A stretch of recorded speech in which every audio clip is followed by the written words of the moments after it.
In the last hard weeks of that autumn, the great house of Thorn Hollow filled with women who had come to be chosen. They arrived by the carriage load along the North Road, 63 of them by the final count, each one gowned and jeweled and rehearsed, each one certain in her heart that the choosing would fall on her. They were daughters of the first families in the country. They had been raised for exactly this, to be looked at and found worthy, and they wore their worth, the way soldiers wear a coat, buttoned to the throat and brushed until it shone. Below stairs and above, the house made room for them. Fires were built high in rooms that had stood cold for years. The long gallery was opened and aired, the plate was brought up and counted, the musicians were sent for. And through all of it, in every account carried from candle to candle in the small hours, ran the one thing that no gown could answer and no fortune could buy. The master of the house did not sleep. They said he had not slept a night through in 7 years, that his windows burned gold until dawn while the rest of the world lay dreaming, and that whatever kept him waking was a thing no wife would ever be let to see. Among the 63 there was one woman more who did not count, and her name was Isora Merrow. She had come along the same North Road, in the same procession of carriages, but not as a candidate. She had come folded in with the baggage of one, as the paid companion and dresser to Lady Orabel of Marnstoke, whose mother had chosen her for the post, for the plain reason that a Merrow could be had cheaply and would be grateful. Isora pinned Lady Orabel's hair and turned Lady Orabel's hems, and carried Lady Orabel's letters across the house, and she did it with a stillness that the other servants took for pride, and the other ladies did not notice at all, for none of them looked at her long enough to take anything for anything. She was 24 years old. 3 years gone, she had been the daughter of a gentleman, her name a key that opened rooms. Now it barred them.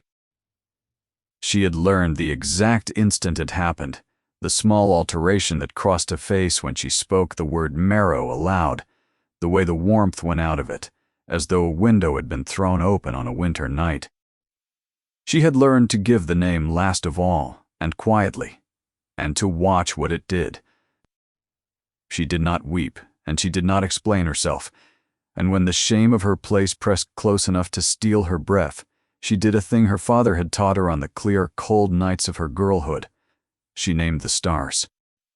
She went along them in their order, as he had shown her. The hunter and his bright belt, the 7 sisters clustered close, the great bear wheeling slow above the chimneys, and by the time she reached the last of them her hands had gone quiet, and she could carry on. It was the one inheritance he had left her that no inquiry could seize, and no creditor could sell.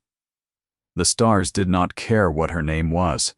Even here, among people who emptied basins and blacked grates, the name did its work. The upper servants of Thornhallow had heard of her before ever she arrived, for a housekeeper does not forget the name of a man cashiered for the deaths of his own soldiers, and the maids took their lead from the housekeeper. And so Isora ate at the cold foot of the table where no one spoke to her, and slept in a box room 3 floors up that the chimney heat never reached. She had grown used to all of it, or told herself she had. The being used to a thing was a kind of coat you put on each morning, thinner than it looked, that kept out a little less of the cold with every week that passed. What it could not keep out at all was the sound of the 63 at their laughter through the floors, the bright and certain noise of women who had never once had to earn the roof above their heads, nor lie awake wondering whether it would still be there in a week. On the 3rd night, when the long supper for the 63 had run on past midnight, and Lady Orabel had taken enough wine to grow cruel with it, she found a use for her companion. The fire in the master's own chamber had gone out, she said, and the master was from home until dawn, and no other soul in the house would go near that room, and someone must go up and lay it fresh, so that his grace should not come back to a dead hearth and blame the whole household for it. She said it with a small pleased smile, watching to see where the fear would land. Everyone under that roof knew that the one room no servant would enter was the bedchamber of the Duke of Wexcombe. And Isora Merrow, who had nowhere lower left to fall, took up a candle and a scuttle of coal and went up the dark stairs alone toward the door of the room that no one entered. The stairs to the upper floor were narrow and turned twice upon themselves, and Isaura climbed them slowly with the candle cupped against the draught, and as she climbed, she let herself think, for the first time in days, of her father, because the stars had put him in her mind. And because a person going up toward a thing she dreads will reach for any warm memory on the way. Major Everett Merrow had been an officer of 30 years of service, a careful man, loved by the soldiers under him, for the plain reason that he spent their lives as though each one cost him dearly. He had come home from the wars with a ruined leg and a box of letters and no fortune worth the name, and Isaura, at 21, had believed that they were poor, but that they were safe. Then came the reckoning over the night at Valcara. She had never seen Valcara. She knew it only as a word in a printed column, and a name men lowered their voices to speak. There had been a pass in the mountains, and a march by night, and an order given, and by the gray of morning a company of men lay dead among the rocks who need never have died at all. Someone had to answer for it.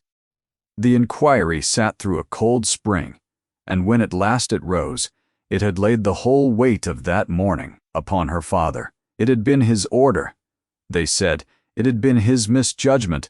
There were papers that appeared to prove it, and there were officers of great family who swore to it under oath, and there was no one of any standing at all to swear the other way. Her father had stood in that room and said, in a voice she had never heard him use, that the order read out against him was not the order he had written, that some other hand had altered it after the fact, that men set above him had let his name carry a ruin that was rightly theirs. She had believed him. She believed him yet. It had made no difference to a living soul, for the belief of a daughter weighs nothing in the rooms where such things are decided, and interests no one who sits in them. He was broken inside a season, and dead inside the year, of nothing any physician would put a name to, though everyone who mattered knew the name of it well enough. It was shame. She had been at his side at the end, and had felt the very moment the fight went out of his hand where it lay in hers, and in that moment she had promised him a thing she had not since found any way under heaven to keep. What he left came to nothing once the debts were paid. The friends fell away first, and then the acquaintances, and then the mere strangers who had once bowed to a Merrow in the street. Isaura went out to earn her bread, carrying a name that shut every good door before she reached it, and the only door that opened to her was the lowest one, a place as companion to Lady Orabel. Arranged by that lady's mother, the Dowager Countess of Marnstoke, who was known through the county for her charities and liked, above all things, to be seen taking up an unfortunate Wansara, had been grateful. She had not yet understood why that particular house should wish a Merrow beneath its roof, nor what quiet satisfaction it might give certain people to keep the daughter of Valcara fetching and mending where they could watch her do it. And she had understood less still, until she stood upon these dark stairs with the cold coming up through her thin shoes, why the great choosing should have been held here, at this house, out of all the houses in the country, for she had learned only that same afternoon from two maids who did not trouble to lower their voices past a door, the single fact about the Duke of Wexcombe that no one had thought to tell her. He had been a soldier. He had been in the mountains that year. He had been at Valcara. She stopped on the landing with her hand upon the cold post of the stair and made herself breathe slowly. He had been at Valcara. The man whose fire she had been sent to build had walked through the same night that killed her father's name, and might, for anything she knew, have been one of those great family voices that swore the ruin onto him. She could not tell whether he had helped to break her father, or had only stood aside and let it be done by others, and she could not decide which would be the harder thing to serve. Either way, she was 3 floors up in the dark, on her way to make a bed of coals warm for his comfort, and there was a bitter neatness to it that she could almost have admired in someone else's life. The rest of what was known of him she had gathered the way one gathers the weather, out of the air of the house. The choosing at Thornhollow had not been the Duke's own notion. It was a thing arranged for him, and around him, and, some whispered, straight over his head, by the great ladies who had decided it was long past time the last of the Wexcombe line took a wife, and got himself an heir, and by none of them more busily than the Dowager of Marnstoke, who had set her own daughter at the front of the field, and meant to see her win it. 63 young women had been gathered to be looked over like fine mares at a fair, and the strange dead heart of the matter was that the man they had been gathered for wanted no part in the looking. For the Duke of Wexcombe did not sleep. That was the thing they breathed to one another in the passages, and it was not a manner of speaking. Since he had come home from the war, he had not, by the account of anyone who served him, slept a whole night through. His candles burned into the smallest hours. He walked the house when the house lay dark. Servants who rose before dawn to rake the grates had come upon him in the cold passages, dressed and gray and wakeful, and had learned to stand aside and say nothing to him. Some held that a wound kept him from his rest. Some said a grief. The bolder tongue said a guilt, and lowered their eyes as they said it, and would not be pressed upon whose guilt it was. What they all agreed upon was that the master was not to be troubled by night, and his rooms were not to be entered, and the one maid who had long ago been sent up to turn down his bed had come out from it white to the lips and begging to be let go from her place. What she had seen in that room she never afterward told, or was never believed when she told it, and the not knowing frightened the house more than any plain tale could have, for a household will forgive a master a great many ordinary sins, and never once forgive him a locked door. Whatever the Duke of Wexcombe kept inside that silence, the household had settled long since that it would rather not learn. And into that silence they had sent Isara, for the plain reason that she was the one person beneath the roof whose safety no one need set against his. The 63 were precious things. Each was some great house's dearest hoe, to be guarded from every breath of scandal and never upon any account discovered where she had no business to be. Isora was none of that. She was the woman who did not count, the one more soul past the edge of the counting, and if the sleepless Duke should come home before his time and find a stranger crouched at his hearth, there would be no father to call him to account for it, and no name in want of protection and no loss worth the naming to anyone at all. That, she saw plainly now, was the true reason. The task had come down to her and to no one else in the house. She was to be risked in the very measure that the 63 were to be spared. The passage at the top was long and unlit save for one small flame, and at the far end of it stood a tall, dark door, and beneath that door there ran no line of light, which meant the room past it was empty and cold and safe to go into. She told herself as much, twice over. She crossed the passage, and the old board sighed beneath her tread, and she came at last to a stand before the door of the man who never slept, the man who had been at Valcara, and she found that her hand upon the latch was steady after all. She had named the stars upon the stairs. She was finished, for one night, with being afraid of doors. Whatever waited on the far side of this one, a dead hearth, or the loss of her miserable place, or the sleepless man himself come home before his hour, she would meet it standing on her own 2 feet, which was the last thing left to her that no court and no creditor and no great lady had yet found a way to take. She lifted the latch, and she went in. The room was nothing like what she had steeled herself to expect. On the stairs she had pictured some dark and airless place to match the stories, hung with heavy stuff and thick with old smoke. What she found when the candle steadied was a room nearly bare. A soldier's room. There stood a great bed, canopied and cold, that plainly no one used, its curtains looped back and its cover lying smooth and unwrinkled as a field of new snow. There was a plain hard chair set square to the window, and beside it a small table, where a shaded lamp burned low, and a single blanket folded upon the floor by the chair, folded as a man folds it who means to sit the night through and never lie down at all. Along the far wall, where another man would have hung his family in gilt, there were maps, pinned flat, edge against edge, a whole country of them, mountains and rivers and the small penciled marks of a hand that had studied them a long while. She did not go near enough to read what country it was. She thought she could guess. The grate was dead and gray.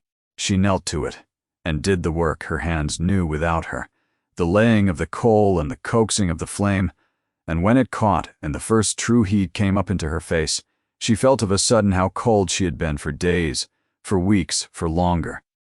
Cold in a way that had long since stopped announcing itself and simply become the shape she lived inside. The warmth found it out. It went into her like a kindness she had not asked for and could never repay, and it undid something that had been holding. She had meant only to be sure the fire had taken. She sat back on her heels, and then, because her legs would carry her not one step further, she let herself sink down onto the edge of the great unused bed, only for a moment, only until the shaking in her knees should pass. The cover was cool and clean beneath her hand. The firelight moved upon the ceiling. Far below, faint and thin, the 63 were still at their music. And he saw a Marrow, who had not slept a whole night through and longer than the Duke himself had, who had lain rigid so many nights in a freezing box room, listening for the bell that meant her mistress wanted her, shut her eyes in the first warm room she had been alone in for 3 years, and was gone, all at once the way the truly weary go, straight down past dreaming into the dark. She did not hear the door. She did not hear him come, near the dead middle of the night, quiet as those soldiers walk who have learned in hard schools that noise is a thing which kills you. She did not wake when the tread that no servant in that house would willingly cross came to a halt at the foot of the bed. The Duke of Wexcombe stood in his own room and looked at the stranger asleep in it.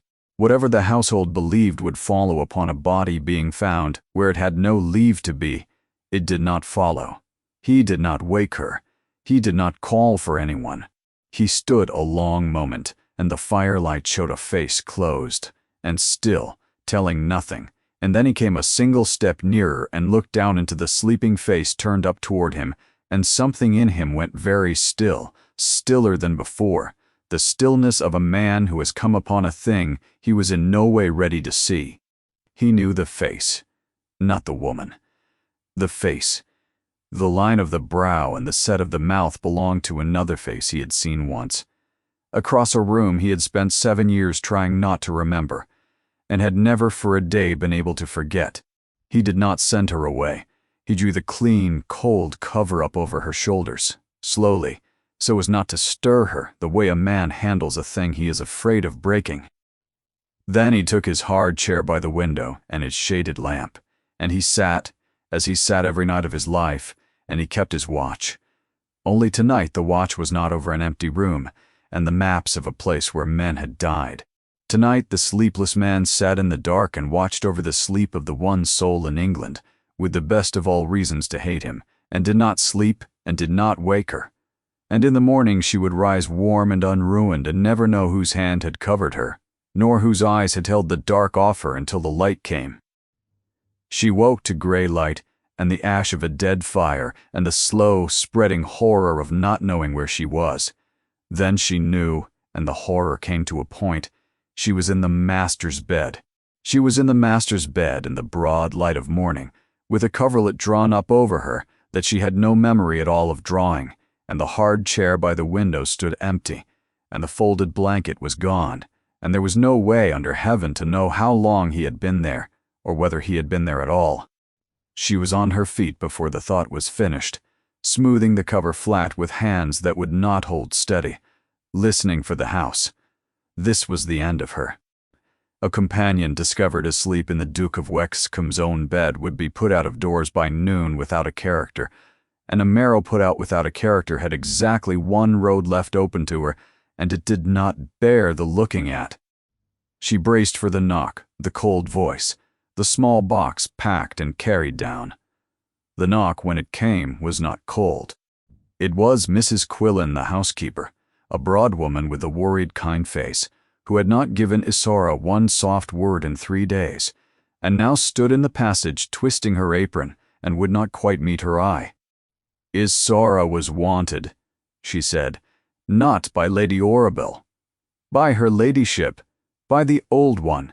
The great aunt of the house was a very small and very upright woman of some 80 years, with a face like a folded map, and a pair of eyes set in it dark and quick that had plainly taken the measure of everything within their reach for the whole of those 80 years, and saw no reason to leave off now.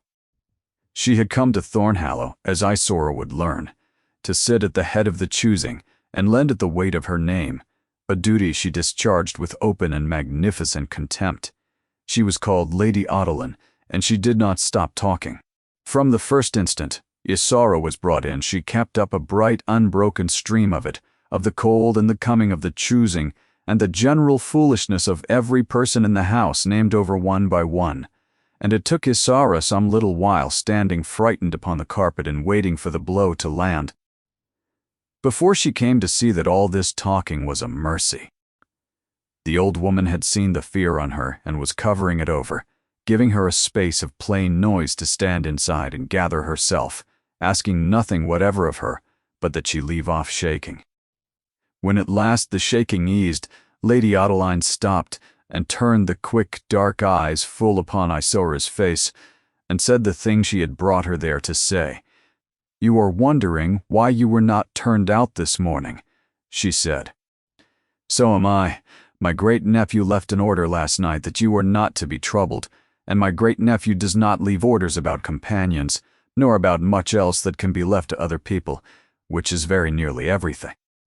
I have known him since he was an hour old, and I cannot tell you why he put himself to any trouble over you. But trouble himself he did, and I have lived long enough to find such a thing worth the noticing." She took up her work and then set it down again, as though a further matter had occurred to her. "They tell me your name is Merrill," she said. Isora's breath stopped in her. Here it was. She had learned to wait for the small change in the face, the quiet drawing back. She waited for it now. It did not come. The quick dark eyes did not so much as flicker. "Yes," said Lady Adeline. "I rather thought that it was." And she said not one word further upon it, and turned the talk to the weather, and left the name lying there between them, unremarked and unafraid, which frightened Isara a good deal more than any recoil could have done. For a recoil she understood. This she did not understand at all.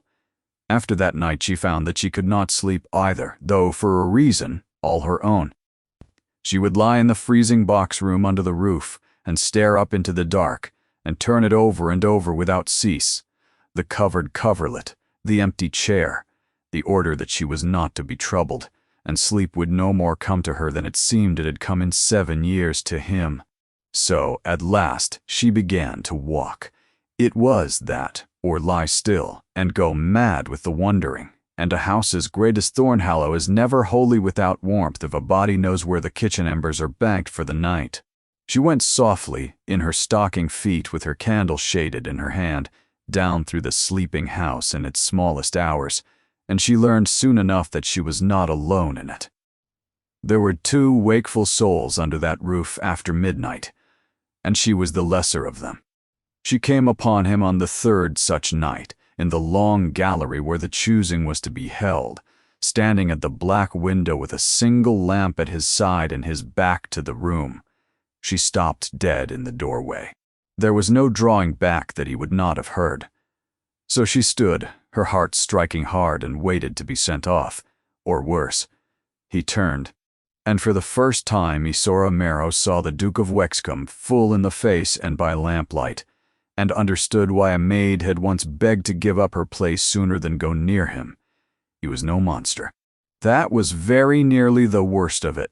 He was a tall, spare man, not yet 40, dark, the hair at his temples gone to iron before its proper time, his face worn down to its plain hard bones by whatever it was he carried, and there was in his eyes no cruelty at all, only a terrible, unresting wakefulness, eyes of a man who has not dared to close them upon the dark in 7 years, for fear of what stands waiting in it.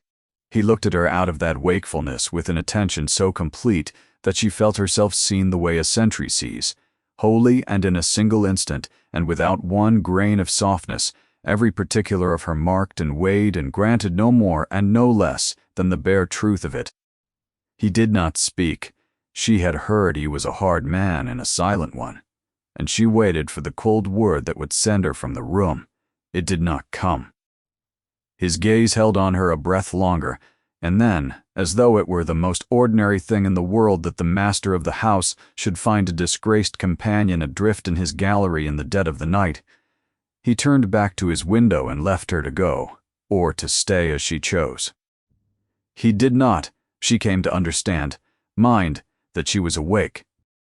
He seemed, if anything, to stand at some small ease he had not stood at a moment before, the way a solitary creature will ease a little to find another of its own wakeful kind abroad in the dark.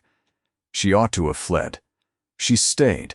She could not have told a soul why, except that the gallery was warm still from its long-banked fire, and the company of another silent, wakeful person was, against all reasonable expectation, less cruel upon the nerves than lying alone above stairs.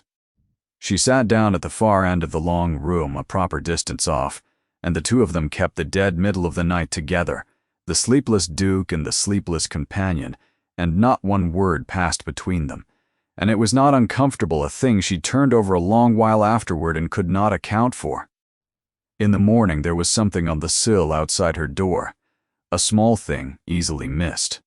A single late rose, cut from somewhere under glass against the cold, laid down where she would be sure to find it, by a hand that walked the house while it slept. There was no word set with it. There did not need to be. She stood a long time with it in her hand, this wordless mercy from a man who would not or could not speak a kind thing aloud, and something behind her ribs that had been shut hard for 3 years turned over slow and painful, like a key in a lock too long left unused. She told herself it meant nothing. A great house grew a great many roses, but she found herself watching for him after that in the dark hours and finding him. And one night, not long after, when she came into the gallery and he turned and looked at her, she saw in the unresting eyes a thing that had not been in them before, a thing with nothing of the master in it. And because she had learned across 3 hard years that a woman with nothing left to her is safest to read every strong thing in a man's face as a danger, she named it danger, and she was wrong, and it would be a long while yet before she came to learn how wrong. Something was wrong at Thornhallow, and it took her the better part of a fortnight to work out that the wrong thing was that nothing was wrong at all. She had spent 3 years learning the arithmetic of charity. It went like this. A person gave you a thing, and later, at an hour of their own choosing, they came to collect the interest on it, and the softer the gift had seemed, the harder the collecting proved. She had paid such debts. She had learned the particular face a man makes just before he names the sum. So she went through her days at Thornhallow with her guard up and her account open, watching the Duke for the moment the ledger would fall due, watching the rows in the warm gallery in the standing order that she was not to be troubled for the small print she knew must be somewhere in them. There was no small print, and that was the thing she could never get round. A debt she could have shouldered or refused or fled in the night. But he asked nothing, took nothing, angled after nothing, and only let her be warm, and there was no defense she had ever learned that held against being let alone to be warm. She had built herself, course by course, into a woman who could take a blow standing. Nobody had thought to teach her what to do with a hand that stayed open. And beneath all of it, quiet and terrible, a thing was growing in her that she had sworn over a grave never to let grow again. She was beginning to reach for something. Not the fire, not the rose, the man who left them. She had reached for a future once, with both hands, and watched the world close its fist on it, and buried what was left beside her father. She knew to the last penny what reaching cost. She reached anyway. In the dark, where there was no one to see her do it. We will rest here a moment, you and I, before the turn. If the story has got its hook in you, and you would not care to lose the one still to come, subscribe now, and we will go on together into the harder half of it, where a silent man is made at last to speak. She stumbled onto the truth of him by accident, running an errand into the village for Lady Adeline in the 3rd raw week of the year. At the foot of the village street stood a smithy, and in its doorway a man sat working a strap of harness against his knee, for he had only the one hand to work it with. You could read the soldier in him clear across the road, in the flat straight way he carried his back. His name was Rennick. He had left the other arm in a country whose name he spoke, the way men speak the names of graves, and he had a talker's loneliness on him, the sort that spills to any stranger who will not walk on. And so, while she waited on his mending of a buckle, he spilled. The smithy was his by no right he could account for. After the arm there had come a year when no one on the earth had a use for him, and he had crawled home to the parish of his birth to be a beggar in it, and had made his peace one January, with dying in a ditch he could point to from where he sat. Then a thing had befallen him that he had turned over every night since, and never once got to the bottom of. A man had come to him in the dark. Not a steward, not an agent, not by daylight with a paper to sign, but a tall figure, alone on the road at some black hour past midnight, who had stood over him and asked him what he might do with 2 sound hands if he had them, and had gone away again without another word. Inside the month, the smithy was his, bought outright. The deed drawn so that the buyer's name appeared on nothing anywhere. "Pray, they will have it a charity, did it?" Rennick said, and drove his awl through the leather and his mouth pulled sideways. "Some fund for the leavings of the army. Very grand. And I tell them there is no fund on this earth that comes down a beggar's lane at the dead of night to look him in the face and judge is there work left in him. I have seen the man, mistress, more than once. He goes by in the small hours the way a body goes who has given his bed up for lost, and I do not call after him, for a fellow who buries his own kindness that deep has told you plain he does not want it dug up. I have no name to thank him by, so I thank the dark he walks in, and I reckon the dark knows well enough which of its walkers. I mean, she carried Rennick's smithy home with her, and it would not lie quiet. Once she had the trick of the seeing. She saw it in a dozen places. A widow along the North Lane whose rent had gone uncollected 6 winters running, and who thanked a cousin she had never met. An orphan boy, away at a school he had no earthly business being able to afford, the fees arriving through a lawyer sworn to name no one. Small salvations tucked into the corners of the county, each built to the same design, with the same ferocity that the giver never be found, never be named, never leave the taken thing sitting on the taker like a stone round the neck. And running beneath all of them one thread which she was slow to take up and then could not set down, Rennick's arm, the widow's husband, the orphan's father. She laid them side by side in her mind, and the pattern stood up cold and plain. Every soul the night walker had reached down and lifted was a survivor of the one catastrophe, a wife or a child or a maimed remnant of the men who had died in the pass at Valcara.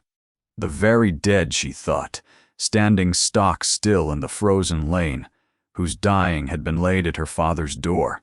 For 7 years, in the dark, on foot, the sleepless man had been paying a private pension to the wreck of Valcara, and had let no one he paid ever learn his face. She had walked into Thornhallow, certain she alone carried a debt to this man too strange to name or settle. She saw now she was one soul in a crowd of them, a whole scattered parish of the rescued, none of whom could thank their rescuer, because none had been let to know him. It is an odd thing to learn you are not alone even in a solitude, and on a cold road home with the light going. It was, past all accounting, a warm one. She went at it sideways with Lady Adeline that evening, over the fire, and gave nothing of herself away in the asking. The old woman let her needle rest a while before she answered. "Thanks are the one coin he will not take," she said, "and mind you do not call that humbleness, for it is nothing so mild. It is a harder article than humbleness. Somewhere along the way my great-nephew stopped crediting a single thing of his that comes out of his own mouth. Not a promise, not a thank you, not his given word. Only what a man can put past all argument by doing it. A roof, a trade, a deed, sealed against any undoing. Those he believes in, and pays in nothing else, and he has settled it with himself that the world may know him by his doing or not know him at all. She looked up, and for once the quick eyes held no amusement in them. Vor. He was not built this way. There was a boy before, and I knew him, and there was never a warmer nor a louder one, and he was sure, the way the young are sure, that you had only to lay the truth in front of people and they would take it up. The world disabused him of that. I have watched it charge him the interest on the lesson every day for 7 years, and I would give the tail end of my own life to clear the debt for him, and I cannot, for the only purse that will clear it is his, and he keeps it shut.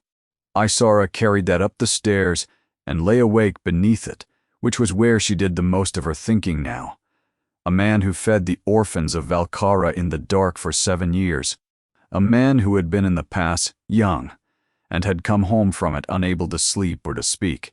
On that first night she had wondered on these stairs whether he had been among the voices that swore her father down. She wondered a different thing now with a slow, sick tilt of the heart, whether he had instead been the one voice in all that room that had tried to swear her father clear and had gone unheard, and had never once let himself off for the failing. The nights turned somewhere in there, into the part of the day that was hers. She stopped pretending, even inside her own head, that she went down through the dark house because she could not sleep. She went down to find him, and she found him, night upon night, at the black window of the gallery, or bent over the maps in the study, or once in the cold glasshouse cutting the roses he would leave on her sill before the light, and the two of them held the sleepless hours between them as though there were nothing in the world more ordinary, which there was not. And both of them knew there was not, and neither said a word of it. Talk came. In time, if you could call it talk. She did the most of it, and he did next to none, and the little he gave back he spent the way a careful man spends the last coins in his pocket. One night she was frowning over a swollen old book of his, some churchman's treatise on what the great owed the low, and she said, mostly to the page, that the fellow who wrote it had plainly never lifted a finger for a living soul, or he would have known that owing is a great deal simpler to write of than to pay. The Duke, without turning from the glass, remarked that the author had been a bishop. It surprised the laugh straight out of her. The first she had laughed under that roof, and she asked whether there was anybody at all he thought well of. He waited, and then told the window that he allowed himself a small number of exceptions, that they were, taken together, more trouble than the whole remainder of the human race, and that he had lately and against his better judgment concluded they repaid the trouble. He kept his eyes on the dark as he said the last of it. She did not answer aloud. She folded it away with the roses, in the drawer behind her ribs that was growing crowded that winter with things she had no way to say. The talk in the rooms below was made of coarser stuff.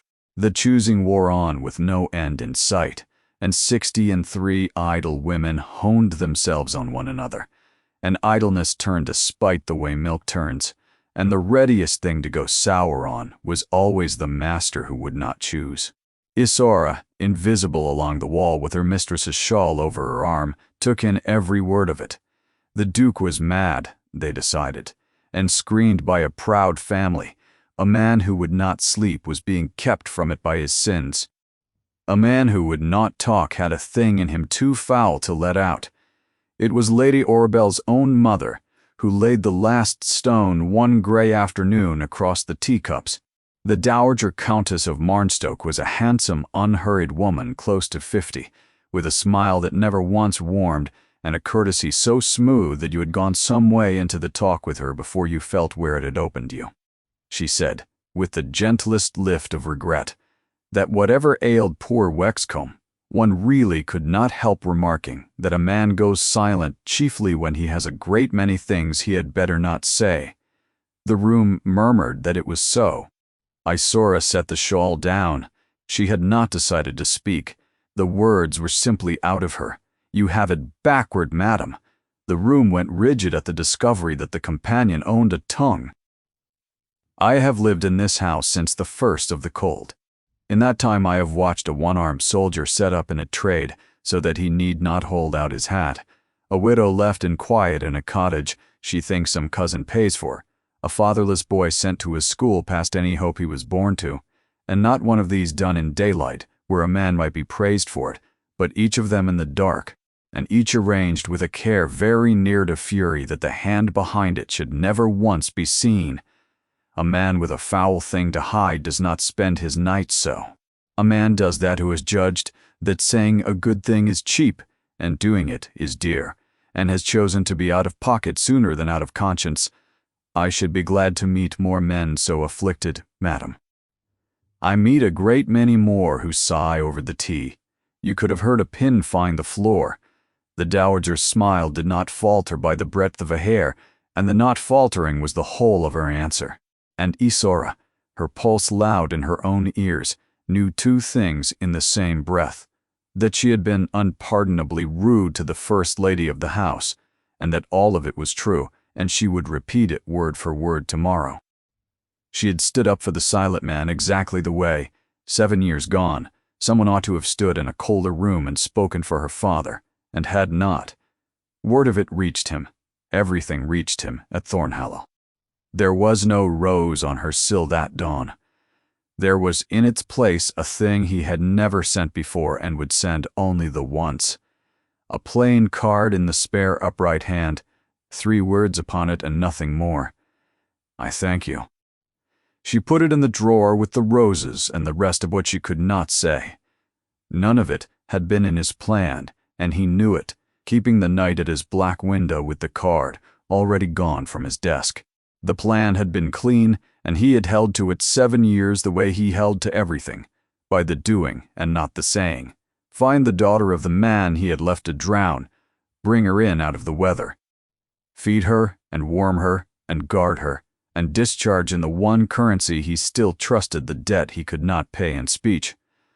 And then, with the proof whole and the hour right, hand a dead man back his name before the world, and close the book. It had been a debt with corners, a thing he could get a grip on. He had made no allowance for a woman who informed him he was mistaken and proved correct and would not shrink the truth an inch on account of his rank. He had made none for the house going strange and dear with her inside it. He had made none, God forgive him, for the wanting to speak again after 7 years of knowing better. The wall he had laid course upon careful course beginning to shift at its footings, and no mortar left in him anywhere to point it up again. Lady Adeline broke first in the end, because she was too old and too out of patience to sit and watch a girl starve for a fact she was withholding. She did it on a bright iron morning in the dead of the winter, laying her work down in her lap and pinning Isara with the black eyes. "You are wearing yourself to the bone over the why of your being here," she said. "I have watched it a month, and my patience for the watching is spent. I gave my great-nephew my word to hold my tongue, and I am about to break that word because I am too near the finish of my life to sit still, while a clever creature does an irreparable thing for want of one plain fact. Better she ruin herself with her eyes open. There is at least a chance that way of choosing the right ruin." Her hands went still. "You know how your father was pulled down, the printed part of it. Do you know the part they kept out of the papers?" "I know he was innocent," said Isara. "So do I." The old mouth set hard. There was an order given in the mountains that night that put a company of men where no company should ever have been put, and it killed them, and afterward a body was wanted to answer for it, because the answer could not be let to lie where it truly lay, which was a long way up the ladder from a plain careful major, so they hung it on your father. The order he was supposed to have given was gone, burned, or altered, or merely mislaid, and a false one made to wear his hand, and men with great names swore to it, for a man's memory grows wonderfully obliging when the people correcting it can finish him. One man would not swear, she went on, and her voice stayed low, and was the worse for staying low. One in all that business who had been in the pass and knew the order had come down from above, and stood up in front of the very people who could have saved your father, and said so out loud, with his whole chest. He was 22. He had the certainty the young carry about, that the truth has only to be spoken to win. And they laughed him down. A boy of 22, against a titled general, with all the general's friends banked at his back, and no proof to his name, but that he had been there and would not lie about it. They called him hysterical. They called him a green fool taken in. And then, and here is the piece that finished him, they turned his very speaking into a stick to beat your father with. For see, they said, the man has no defender left but this wild boy, which tells you all you need.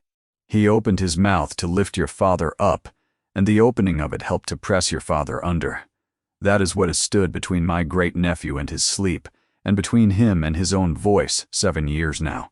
Not only that men died, that he told the truth with the whole of his young heart, and the truth was worth less than nothing, and his telling did harm. That will teach a man to keep his mouth shut. It taught him. He has not trusted a word of his own since, so he stopped spending them, and did in the dark what his words could not do in the light, and put by, 1 year on another, the proof he had lacked at 22, and he waited. For what? Said Isora, though the answer was already cold in her chest. For you. The old hands were not steady. He could not give your father his name while your father breathed, and now your father is in the ground. But the daughter was out in the world somewhere, paying a bill that was never hers, and my nephew has not let himself forget for a single day in 7 years that he owes that daughter every last thing. He was too green and too clumsy to hand the father. So when it came to him that a Marrow girl was walking from shut door to shut door in the frost, he did the one thing a wordless man can do. He opened a door. He had a fire built in a cold room. He sent for you before he had ever once seen your face. And there is your answer, and the reason no one was to trouble you. It was never a situation. It was a debt he had come to pay. Isora sat without moving for a good while in the hard morning light, and the old woman had the grace to leave her to it. It all stood clear now, and the clarity emptied the breath out of her. The fire lit before she thought to ask for it. The mercy in the black of the night. The roses, the watches kept in the gallery. All of it real, all of it meant, and not one thread of it meant for her. It had been meant for what he owed a man in the ground and a guilt 7 years deep. And the man paying it had never once thought, nor wished, nor so much as pictured, that the daughter might come to weigh anything with him on her own account. She had been a sum owed, and now near settled. And she understood, sitting there, that in the cold of that winter, she had gone and done the thing she had sworn at her father's bedside never to do a second time. She had fallen the whole way, past any climbing back, in love with a man who was kind to her only for what he owed her father. To a proud woman, it was a bitter draught, and pride was very near the last thing she still owned. For a day, for two, the one bearable road looked like the door. Take the fact, and use it as the old woman had bid her, and what the fact seemed to be telling her was, go, keep the last shred of yourself, stop drinking a kindness that is only an apology to a corpse, and vanish into some smoke-black town, where the name Valcata. She did not go. And why she did not go bent the whole of the rest of it. And it was not cowardice, and it was not even, in the main, her love, though her love was not at all through it. What held her was this. She had begun at 3 in the morning in the gallery to make out the man standing behind the debt, and that man was worth more than what he owed, and worth, to her own surprise, more than her pride along with it. She could not turn her back on a man who had walled himself up in silence and sleeplessness 7 years, over a wound that not one living soul had ever tried to touch, when she might be the single creature on the earth set near enough to touch it. She had come to this house to be lifted out of the cold. She stayed because she had begun to suspect the lifting might run the other way. And for a woman stripped of all else, that outweighed any wage and any warm room ever offered, to hold in her 2 hands a thing worth the giving that no other soul on earth could give. There was the promise besides, made in the dark to a dying man, that his name would not be left where they had flung it. She could see now at last a way it might be redeemed, so she stayed. When the turn came, it came in a single night, and from the flank the way the worst of it always does, while the house watched the wrong door. Lady Adeline took a fever in the last days of February, the kind that is nothing in the young and a tolling bell in the very old. 2 days it had the upper hand of her, and the physician left nothing worth the having. Isora sat the second night through at her side, cooling the hot forehead, holding the dry hand, naming under her breath when the fear rose the stars her father had taught her, for the old woman had become, somewhere in the winter, the nearest thing to family she had left. Some while past midnight, the door swung inward without a sound, and he was in the room. He did not ask after his aunt. He had eyes. He drew the second chair to the far side of the bed, and the two of them held the watch on either side of the fierce old woman who had, in her fashion, thrown them together and would have been savage to be thanked for it. Neither spoke. And then, in the gray hour before the true dawn, as the fever broke and the danger began to slacken, Isora raised her head and found that the thing everyone swore could not happen had happened while she was not looking. He was asleep. The Duke of Wexcombe, who by the oath of every servant in the house had not closed his eyes on a whole night in 7 years, sat fallen sideways in the hard chair, his head against its wing, his worn face gone slack and startlingly young in the thin first light, and slept the flat, dreamless sleep of a man who has carried a thing past the end of his strength and for 1 hour has set it down. She did not wake him. She sat as he had once sat over her, and held the dark off him while he slept, and she knew she was seeing what no other living soul had seen. The man with his armor off, dropped without his deciding to, here, with her and no one else. When he woke, an hour on, it came all at once, a soldier's hard snap back into himself. He looked to his aunt, mending in her sleep, and then to Isora, watching him, and understood that she had seen. Something moved through the gray eyes that had never been in them, not the war and not the wound. And, this time, she read it true and did not flinch. Then the old woman muttered something tart in her sleep, the surest promise on earth that she meant to keep living, and the moment closed over. But it had been, both of them there for it, and such a thing cannot be unhappened, however long two stiff-necked people put off saying so. The blow fell 3 days after from the quarter. The truth stood to cost the most. The general who had broken her father was years in his grave, but he had left a widow, alive and formidable, the Dowager Countess of Marnstoke, who had brought her own daughter here to be chosen, and had laid her whole plan on the one stone in England you could trust to bear a weight, which was that the Duke would never break his silence. By the fine nose of a woman whose standing sits on a grave, she had grasped 2 things: that the Duke's regard had settled, against all sense, on the disgraced nobody counted, and that the name Marrow had turned lethal to her here, for under this roof breathed the one man who had ever spoken that name, and her husband's crime together. So she set out to end it in the way of her kind, graciously leaving no mark that led back to her hand. She reached for the oldest blade there is, which is a woman's own name. It cost her nothing. A young woman, unwed and disgraced, sleeping beneath an unwed duke's roof, was a thing you had only to name aloud in the right tone of sorrow to finish the work. The dowager sighed it into a dozen drawing rooms.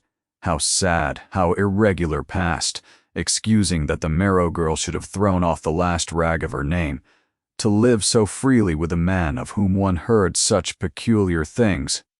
Within a fortnight, what had been a duke's quiet charity to a ruined man's child had gone everywhere as a scandal, and it made her being at Thornhallow a ruin, only waiting on the calendar, and not for her alone, but for the old woman who sheltered her, and the man who had opened his house to her.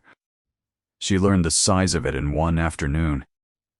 She had driven out with Lady Adeline to a house that had received the old lady 50 years, and its daughter came down to the carriage herself, flushed and wretched, to say her mother was from home.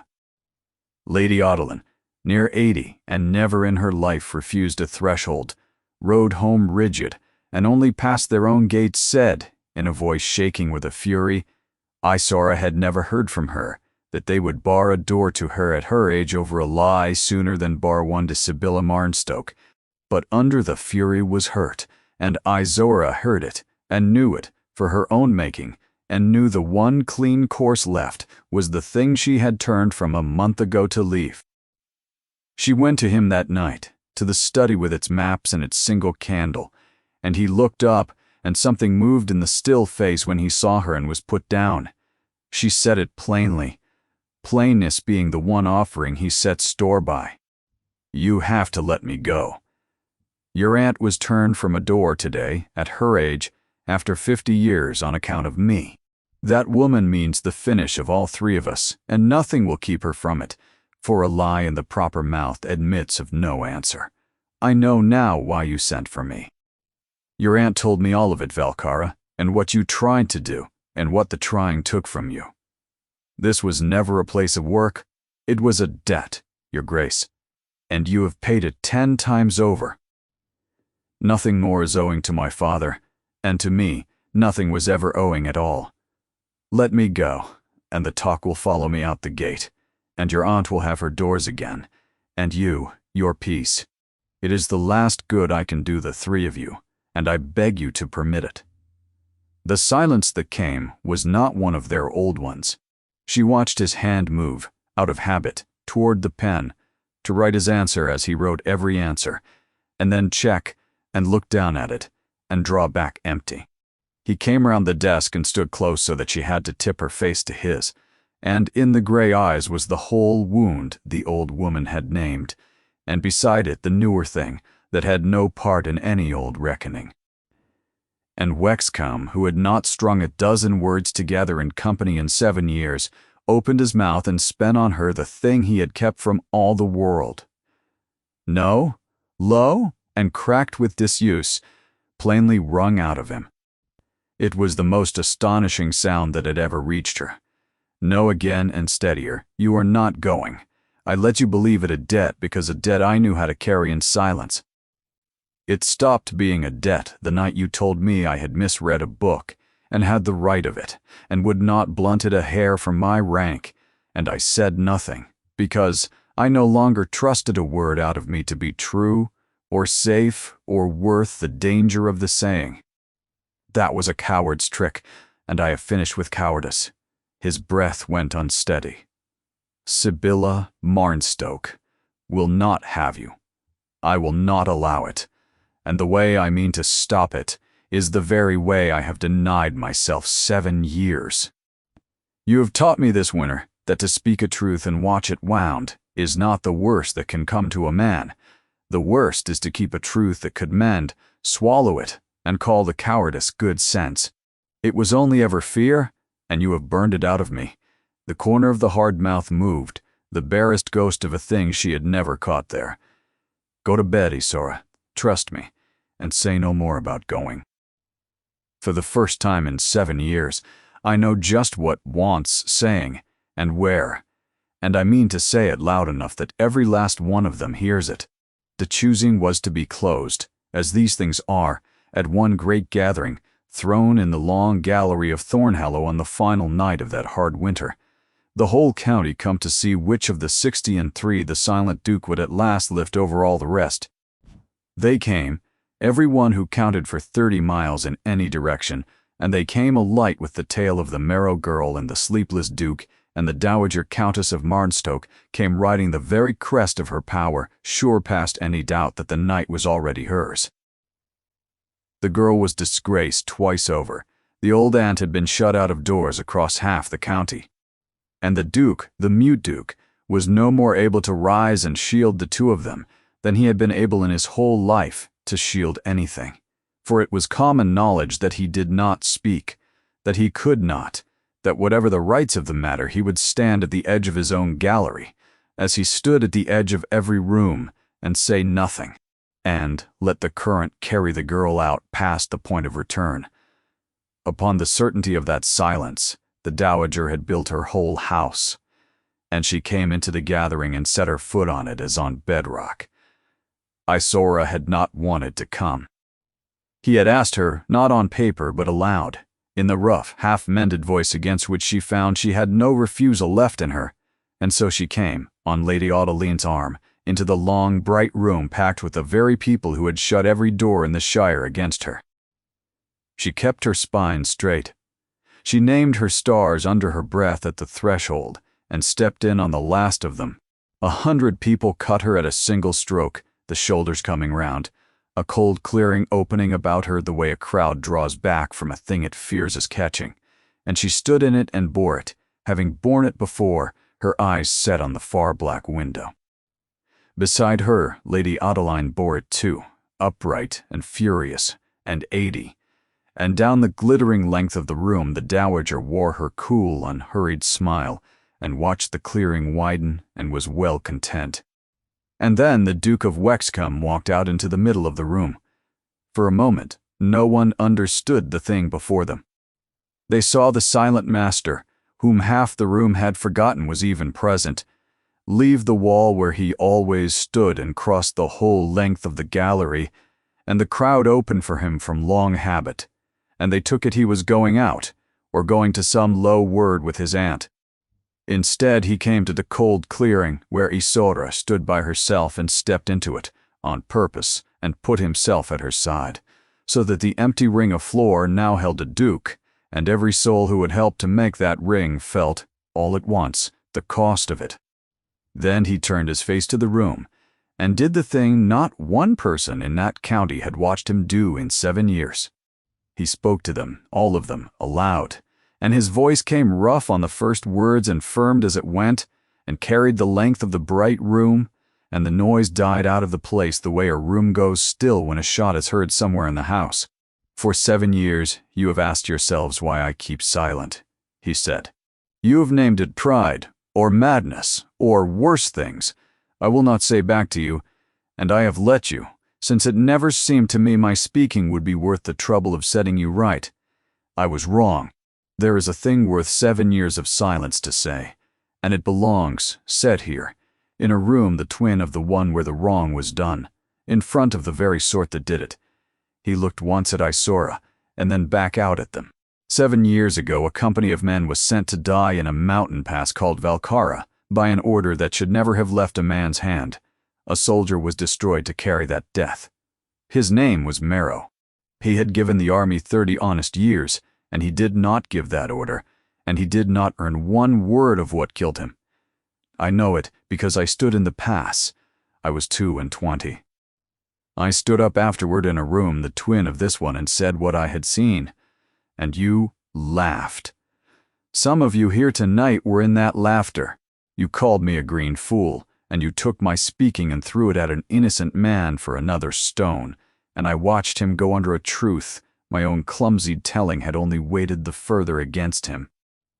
And I took the lesson you taught me, which was that truth counts for nothing, in a room like this one, unless it comes so weighted that laughing is not safe.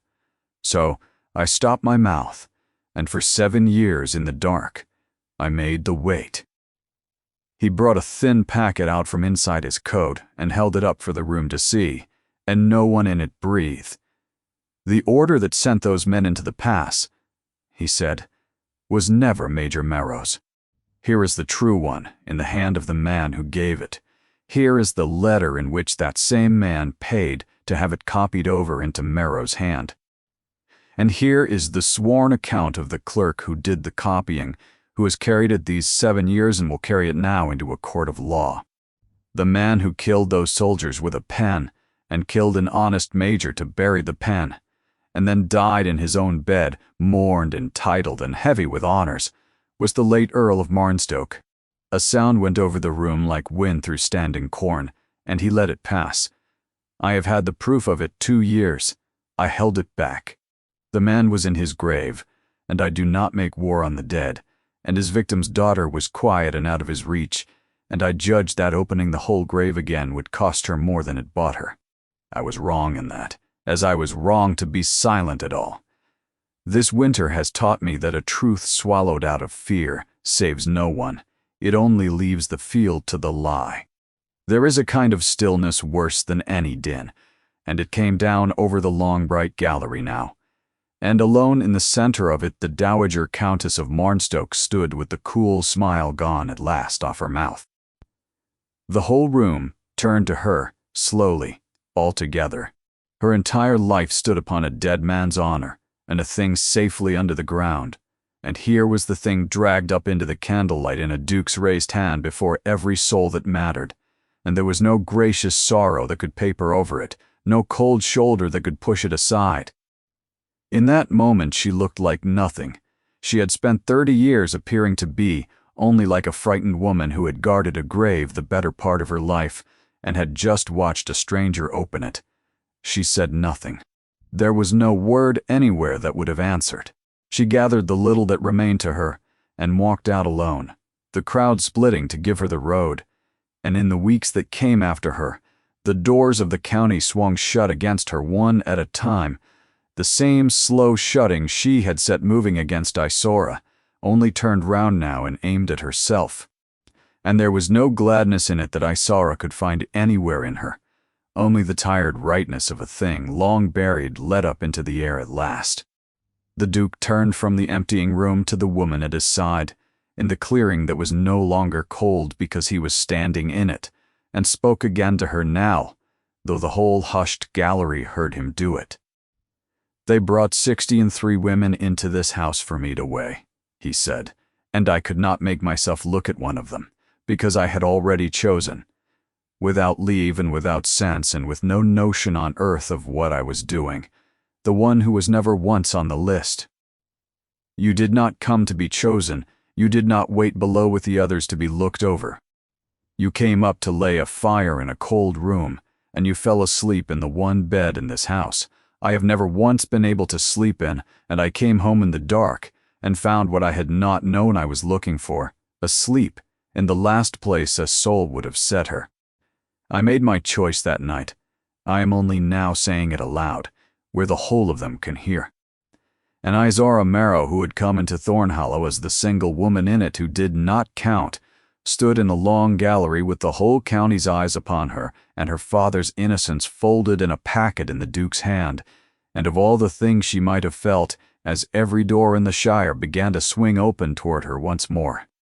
The one that rose highest in her was a plain and unbearable tenderness for the man at her side, who had broken open 7 years of silence in a single night, and poured the whole of it out on her. They cleared her father that spring, soberly and on paper, in a small room, and not a loud one, the loud part having been done already in the gallery. It took lawyers and months and a duke's whole weight behind it, and at the end, one dry document declared, Major Everett Marrow, wrongly charged, cleared of every fault, his good name restored to those who came after. She held it in the gallery at the gray hour that was theirs, the Duke beside her, and read the cold words that gave her back what they had torn from her father, and she wept, all the weeping she had drilled out of herself across the hard years. He did not reach for a pen this time, nor hide inside his quiet. He put his arm about her and let her cry and said nothing, because nothing was wanted, and it was the fullest quiet of all that quiet season. "He never saw it," she said when her voice came back. "That is the cruelty. You have laid his name back in my hands, and he is not living to take it up. He died sure.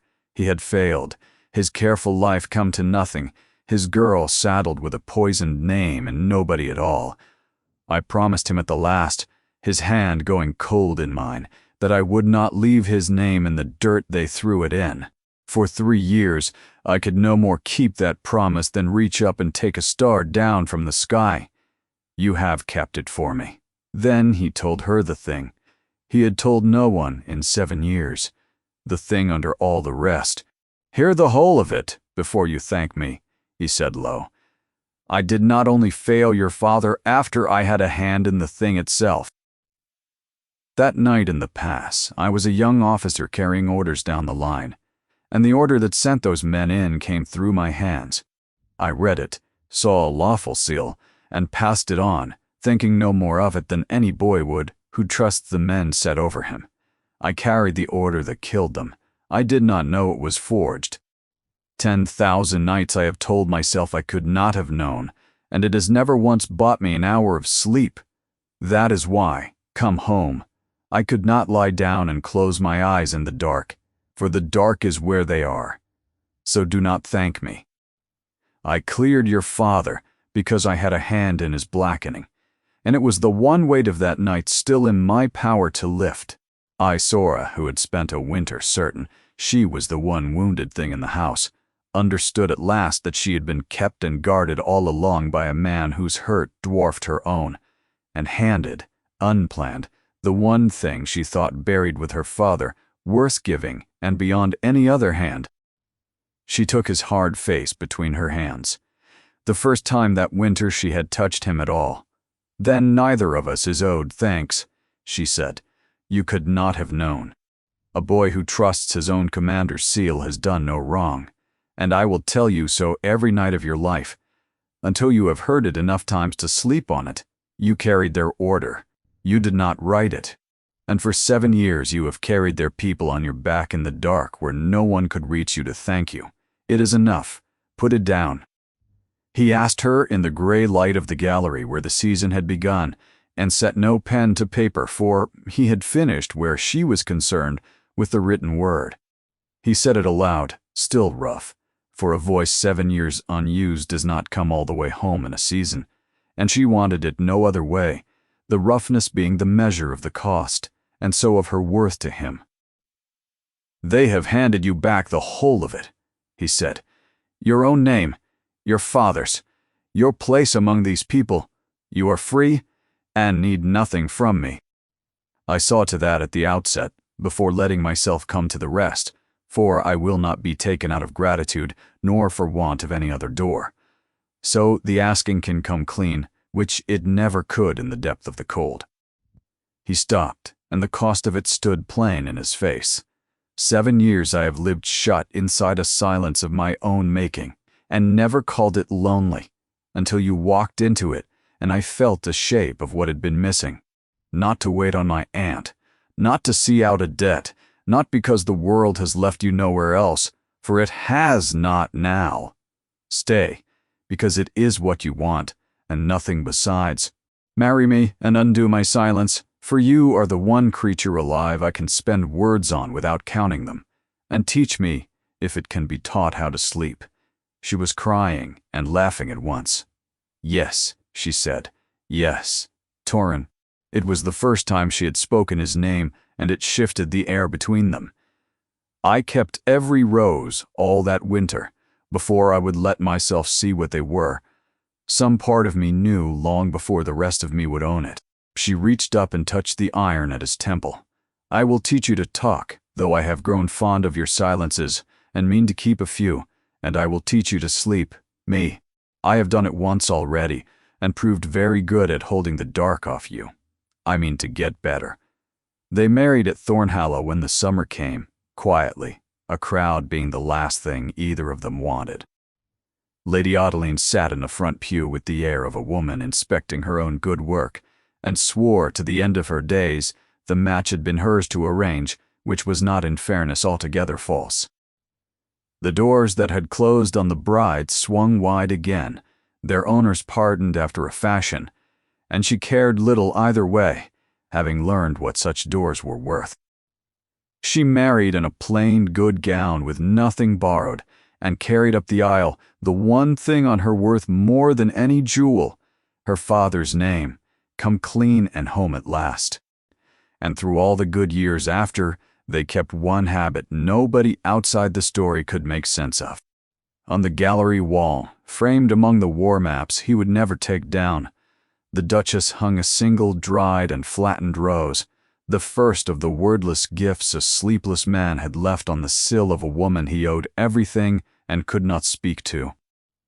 Guests wondered at it for years and gave it up, and she never told them, but she knew. And in the gray hour before the dawn that had always been theirs, the two of them would sit in the growing light. And more often now, in the safe circle of her keeping, the man who for 7 years had not slept a night through, would close his eyes at last and rest. 63 women had waited below in that cold house to be chosen, gowned and jeweled, and sure the choice must fall to them.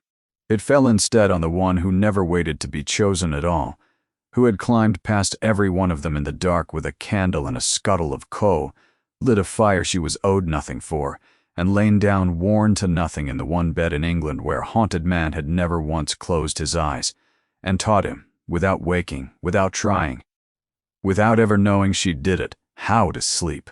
That was how she won him. On the blackest night she had ever lived, fast asleep, and never knew she had done it at all.